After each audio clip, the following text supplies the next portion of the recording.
So thank you for prioritizing meeting with me.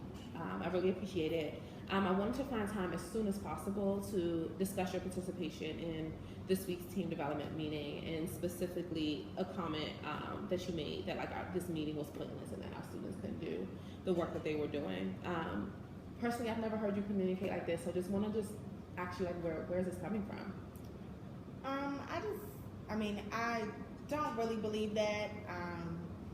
I just felt like in that very moment it was kind of pointless because we had a ton of things to do.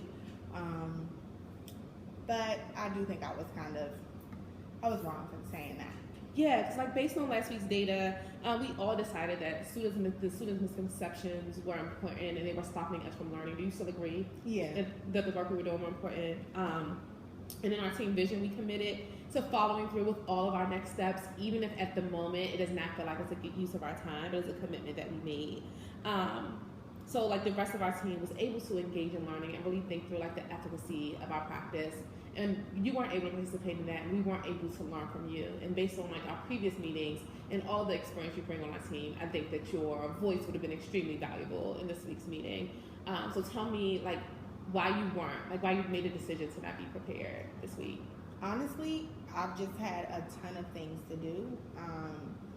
Really, when I was in the meeting with you, I really knew I needed to complete some other things for the principal and then complete some other things for our grade level meeting. And so it just seemed at the moment it was just something that I kind of just blurted out.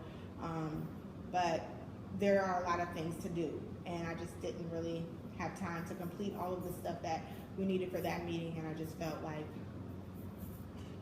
we needed to get out of there. It sounds like I'm hearing you say that you're just frustrated with the amount of deliverables and maybe even the competing deliverables that you're getting.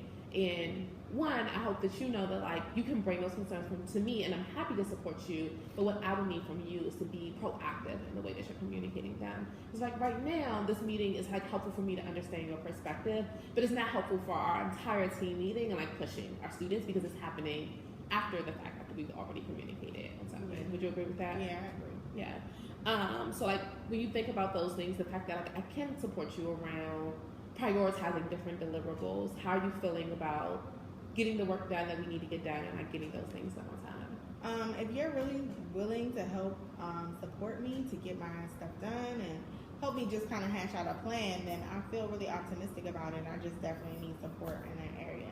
Yeah, thank you for coming to the conversation and just committing to being proactive in your future conversations. Because when you come to our meeting engaged with a positive attitude, it just lends your leadership just affects our team so much, and I just think it'll have a positive spin on our team.